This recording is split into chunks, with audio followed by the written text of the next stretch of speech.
নমস্কার, জয়শ্রী গণেশ। আপনাদের প্রত্যেককে জানাই স্বাগতম আজকের বিশেষ পর্বের অনুষ্ঠানে। আজকে আলোচনা করব মিথুন রাশির জাতক জাতিকাদের নিয়ে এবং মিথুন রাশির জাতক জাতিকাদের অত্যন্ত সিগনিফিক্যান্ট একটা ট্রানজিট নিয়ে মূলত আজকে আমরা আলোচনা করব। দেখুন, নীচ ভঙ্গ রাজ্য, নীচ গ্রহ কিন্তু সে নিচস্থ গ্রহের মতো ফল দেবে না, মানে নিচস্থ অবস্থা তার ভঙ্গ হবে, ভেঙে যাবে। অনেকগুলো রিজনে সেটি সম্ভব। তবে এক্ষেত্রে মিথুন রাশির জাতক জাতিকাদের যে নীচভঙ্গ রাজ্য অ্যাক্টিভেটেড হচ্ছে, তার অন্যতম একটি রিজন রয়েছে। রিজন কি? কারণ আপনার দশম ঘরে বুধ অবস্থান করবে, যে আপনার রাশির অধিপতি, সে নিচস্থ হবে 27শে ফেব্রুয়ারি 2025 অবস্থান করবে সেখানে প্রায় 69 দিন, 7ই মে 2025 পর্যন্ত। যদিও ইন দ্য মিন টাইম তার রেট্রোগ্রেড মোশন আমরা দেখতে পারবো, কিন্তু তুঙ্গ শুক্রের সাথে অবস্থান করবে, তার মানে সিগনিফিকেন্টলি নীচভঙ্গ রাজ্যক তৈরি হতে চলেছে মিথুনের ক্ষেত্রেও দশম ঘরে। ইনভলভ থাকবে যে হাউসগুলো, লগ্ন বা রাশি, চতুর্থ ঘর, ডেফিনেটলি পঞ্চম ঘর, ডেফিনেটলি 10th হাউস বা দশম ঘর এবং দ্বাদশ ঘর। কী কী ফলাফল আপনার জীবনে আসতে পারে, কোন কোন প্রভাব দ্বারা আপনি প্রভাবিত হতে পারেন, সমস্ত বিষয় নিয়ে চর্চা করব। চলুন ডিটেলসে আলোচনা করি। দেখুন, প্রথম কথা, বুধ এবং শুক্রের কম্বিনেশন ক্রিয়েটিভিটিটাকে অনেক এনহান্স করতে সহযোগিতা করে। আপনারা জানেন যে মার্কারি হচ্ছে শক্তি, তবে এই শক্তি দৈহিক নয়, এই শক্তি লেখনী, এই শক্তি বোধ শক্তি। অর্থাৎ দৈহিক শক্তি ব্যতীত যে শক্তিগুলোর প্রকাশিত আমরা করতে পারি, বাচন শক্তি বা বাক শক্তি, লেখনী শক্তি, তারপর বোধ শক্তি, এই সমস্ত বিষয়ের মধ্যেই বুধের ভূমিকা থাকে। আর শুক্র আপনারা জানেন ক্রিয়েটিভ, ক্রিয়েশন, নান্দনিক, এমন একটি গ্রহ যার বিভিন্ন বিষয়ে প্রভাব আমরা জীবনচক্রে দেখি। এখন প্রশ্ন হলো, এই গ্রহের প্রভাব আপনাদের জন্য ঠিক কেমন, কতটা ভালো হতে পারে, কেমন প্রকৃতির হতে পারে? আমি মনে করি এই সংযোগ আপনাদের এডুকেশনাল এনহান্সমেন্ট করাবে। মিথুন রাশির যে সমস্ত জাতক জাতিকাগণ বর্তমানে যুক্ত রয়েছেন পড়াশোনার সাথে এবং চাইছেন একটা কম্পিটিটিভ এক্সামিনেশান দেবেন এবং সেই এক্সামিনেশানে কোয়ালিফাই করে একটা নতুন চাকরির দিকে এগিয়ে যাবেন, আপনারা জানেন ইন বিটুইন এই যে 2-3 মাসের কথা আমরা বলছি, মার্চ, এপ্রিল, মে, এই টাইমে গুরুত্বপূর্ণ এক্সামিনেশানগুলো সংঘটিত হয়।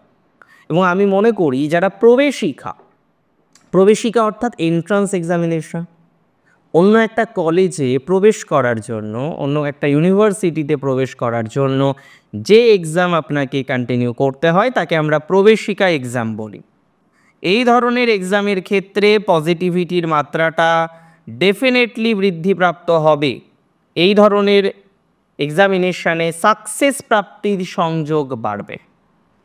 ফাইন আর্টসের সাথে যারা যুক্ত, ক্রিয়েটিভ পার্সোনালিটি যারা আছেন, তাদের কিন্তু উন্নতির যোগ দেখতে পাচ্ছি। যারা সিনেমা জগতে আছেন, এন্টারটেইনমেন্ট জগৎ, চিত্ত বিনোদন জগতে কানেক্টেড, আপনি নৃত্যের সাথে যুক্ত, আপনি সঙ্গীতে যুক্ত, আপনি কবিতার সাথে যুক্ত, আপনি যে কোনো ধরনের অন্যান্য ধরনের অভিনয় সংক্রান্ত বিষয়বস্তুগুলির সাথে সংযুক্ত, এটুকু জেনে রাখুন আপনার পজিটিভিটি বাড়বেই, এটুকু জেনে রাখুন আপনার ডেভেলপমেন্ট বাড়তেই হবে, এটুকু জেনে রাখুন এন্ড অফ দ্য ডে গিয়ে আপনি একটা বেটার রেজাল্ট কিন্তু অ্যাচিভ করতে পারবেন। আর I don't have any doubt regarding this.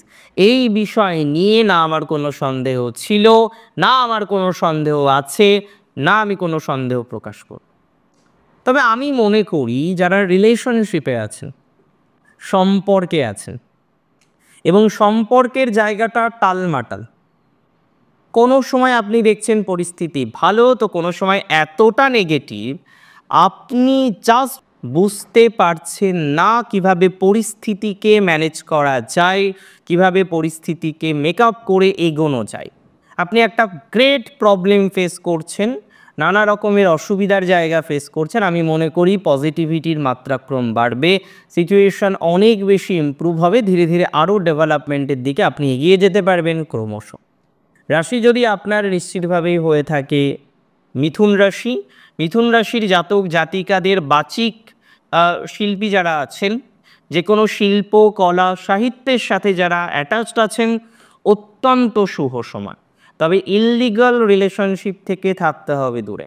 Professional লাইফের কেন্দ্র করে আপনি যেখানে কাজ করেন সেই জায়গা থেকে কোনো না কোনোভাবে আপনার একটা সম্পর্ক বিল্ড হওয়ার কম্বিনেশন রয়েছে, বা কোনো একটা ইললিগাল রিলেশনশিপ তৈরি হওয়ার প্রবণতা দেখা যাচ্ছে। আমি অত্যন্ত আশাবাদী যে এই ধরনের পরিস্থিতিগুলোকে ম্যানেজ করে এন্ড অফ দ্য ডে আপনি অনেকটাই পজিটিভ দিকে যেতে পারবেন। তবে পজিটিভিটি তো আর হঠাৎ করে তৈরি হয় না। হঠাৎ করেই সমস্ত সমস্যার সমাধান কি হয়ে যায়? না, কখনো হয়েছে। তবে কিছু কিছু ক্ষেত্রে অবশ্যই পজিটিভিটি বাড়ে। এডুকেশনাল জায়গাটা বেশ ভালো, বেশ ভালো। আপনার গৃহ সংক্রান্ত বিবাদের জায়গাটা, যাদের পারিবারিক ডিস্টারবেন্স আছে, গৃহের কোনো বিবাদ বা বিসংবাদ চলছে, পারিবারিকভাবে আপনি নানা রকমের মেন্টাল প্রেশার বারবার পাচ্ছেন, অর্থাৎ কোথাও যেন গিয়ে আপনি মেন্টালি স্টেবল নন, কোথাও যেন গিয়ে মানসিকভাবে আপনার একটা চিন্তার জায়গা, দুশ্চিন্তার জায়গা, অসুবিধার জায়গা আপনাকে ফেস করতে হচ্ছে। আমি অত্যন্ত দায়িত্ব নিয়ে বলছি, এই পরিস্থিতি থেকে আপনি বেরিয়ে আসতে পারবেন। এই পরিস্থিতি থেকে আপনি বেরিয়ে এসে বেটার একটা পরিস্থিতি তৈরি করতে পারবেন। এটি নিয়ে কোনো রকম সন্দেহের অবকাশ নেই, কোনো রকম সন্দেহ কিন্তু আমি প্রকাশ করছি না। রাশি যদি আপনার হয়ে থাকে মিথুন রাশি, মিথুন রাশির জাতক জাতিকাদের ক্ষেত্রে তাদের এই সংযোগের প্রভাবে আমরা লক্ষ্য করতে পারবো কিছুটা ফাইন্যান্সিয়াল সাপোর্ট মিলবে। যেমন ধরা যাক এই সময়ে সাডেনলি আপনার কোনো রকম প্রমোশন হওয়ার প্রবাবিলিটি কিন্তু বাড়তে পারে। প্রমোশনাল অ্যাসপেক্ট, প্রমোশনাল পজিটিভিটি, সেটা কিন্তু আমরা দেখতে পারবো। এটা নিয়ে কোনো ডাউট আমার নেই, কোনো রকম সন্দেহ আমি কিন্তু প্রকাশ করছি না। ফান্ডামেন্টালভাবে এটা মনে করা যায় রাশি মিথুনের এই সংযোগে স্বাস্থ্যের ক্ষেত্রে ইমপ্রুভমেন্ট থাকছে, রিলেশনশিপগুলোর ক্ষেত্রে ইমপ্রুভমেন্ট থাকছে। ইললিগাল কিছু বিষয় রিলেশনশিপ হিসেবে আসতে পারে, অ্যাভয়েড করুন। পারিবারিক জীবনটা তুলনামূলকভাবে ভালো থাকবে এই সংযোগে। কিছু ইনভেস্টমেন্ট, ফাইন্যান্সিয়াল ইনভেস্টমেন্ট করেছিলেন, সেই ইনভেস্টমেন্ট থেকে রিটার্ন দরকার। এই ধরনের বিষয়বস্তু থেকে ভালো রিটার্ন প্রাপ্তির সংযোগ আমরা লক্ষ্য করতে পারবো। এই বিষয় নিয়েও কোনো সন্দেহ প্রকাশ করছি না, এই বিষয় নিয়েও কিন্তু আমার কোনো সন্দেহ নেই। আমি চূড়ান্ত আশাবাদী এই সংক্রান্ত বিষয়বস্তুতে এন্ড অফ দ্য ডে গিয়ে আপনি যথেষ্ট সাকসেস পাবেন। এন্ড অফ দ্য ডে গিয়ে আপনার যথেষ্ট পজিটিভ অ্যাক্টিভিটিগুলো এনহান্স করবে, পজিটিভ অ্যাক্টিভিটিগুলো এনহান্সিংয়ের দিকে যাবে। তবে যারা যুক্ত রয়েছেন মানি মার্কেটিংয়ে, প্রোডাক্ট মার্কেটিংয়ে, যে কোনো ধরনের marketing, that can be money marketing, that can be product marketing or any other else, তো যারা মার্কেটিংয়ে আছেন তাদের ডেভেলপমেন্ট হবে। যারা এমএনসিতে চাকরি করেন যে কোনো ধরনের মার্কেটিং রিলেটেড বিষয়ে তাদের ডেভেলপমেন্ট দেখতে পারবো।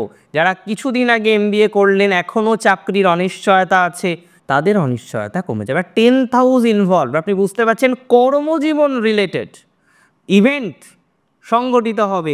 কর্মজীবন রিলেটেড পজিটিভ ইভেন্টগুলো আমরা কিন্তু তৈরি করতে পারবো, এটা নিয়ে কোনো ডাউট নেই। আমি মনে করি কর্মজীবন রিলেটেড ইভেন্টে অনেকটাই পজিটিভ রেজাল্ট প্রাপ্তির সংযোগ আপনারা পাবেন, এটা নিয়ে কোনো ডাউট থাকার কথা নয়। আমি কিন্তু কোনো রকমভাবেই এই বিষয়টা নিয়ে কোনো রকম ডাউট প্রকাশ করছি না। সো রিল্যাক্স থাকুন, টেনশন ফ্রি থাকুন, পজিটিভিটি উইল বি ইনক্রিজড। তবে যে সমস্ত জাতক জাতিকারা বিদেশে যেতে চাইছেন পড়াশোনার জন্য, তাদের সংযোগ শুভ। চাকরির জন্য যারা বিদেশ যেতে চাইছেন একটু হোল্ড করুন। যে সমস্ত জাতক জাতিকারা জন্মস্থান থেকে দূরে আছেন পড়াশোনার জন্য, তাদের টাইমিং কিন্তু তুলনামূলকভাবে ভালো থাকবে। তবে সবার টাইমিং নয়, ম্যাক্সিমাম প্রবাবিলিটি থাকবে পজিটিভ হবার। যে কোনো কিছু বিক্রি করা এই সময় যাবে না, সেটা বাড়ি হোক, সেটা গাড়ি হোক, যে কোনো ধরনের স্থাবর সম্পত্তি হোক, এই ধরনের বিষয়বস্তুগুলো বিক্রি করার ক্ষেত্রে সচেতনতা আপনাকে রাখতে হবে। হোল্ড করুন, এই মুহূর্তেই বিক্রি করলে ভালো ফলাফল আসার সম্ভাবনা বা সংযোগ কিন্তু কম। যে কোনো ফিমেল ফ্রেন্ড বা মেল ফ্রেন্ড, যদি আপনি মেল হন সেক্ষেত্রে ফিমেল ফ্রেন্ড, যদি আপনি ফিমেল হন সেক্ষেত্রে মেল ফ্রেন্ড, অর্থাৎ আপনার বিপরীত জেন্ডারের যদি কোনো বান্ধবী বা বন্ধু থেকে থাকে তাদের ক্ষেত্রে পজিটিভিটির মাত্রা বৃদ্ধিপ্রাপ্ত হবে। যে কোনো ধরনের আর্ট গ্যালারি যাদের আছে টাইম ভালো যাবে, শাড়ির ব্যবসা গার্মেন্টসের ব্যবসা যারা করেন ভালো যাবে, বুটিক্স উইল বি বেটার, যে কোনো ধরনের সেলুনের ব্যবসায় ডেভেলপমেন্ট বাড়বে, যে কোনো ইনভেস্টমেন্ট যেটি শেয়ার ট্রেডিংকে রিপ্রেজেন্ট করে একটু পজিটিভ হতে পারে। তবে বার্থ চার্ট রিপ্রেজেন্ট না করলে এই বিষয়ে এগোনোটা রিস্কি হবে। এবং ভেরি সিগনিফিকেন্ট আমি বলে রাখি, যারা টিচার রাশি মিথুন টিচিং প্রফেশনে আছেন, অসম্ভব সুন্দর পজিটিভিটির জায়গা এই মাসে দেখতে পাচ্ছি। বিশেষ করে মার্চ মাস, এপ্রিল মাস পজিটিভ হবে।